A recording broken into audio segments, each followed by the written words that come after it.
Phúc Xuân Bắc Sơn này, cơ sở hạ tầng đường rộng là 7-8 mét, phân lô này vuông vắn rất là đẹp, đường thông bàn cờ, trải nhựa, vỉa hè rất là đẹp.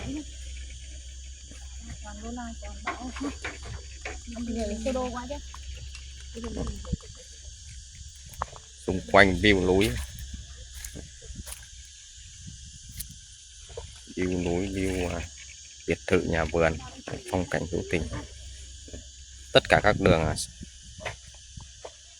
trục to, trục trải nhựa, cũng như quy hoạch các cái đường lớn.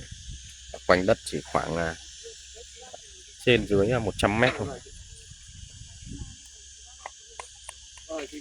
Tầm tài chính thì rất là tốt để các quý chị quan tâm.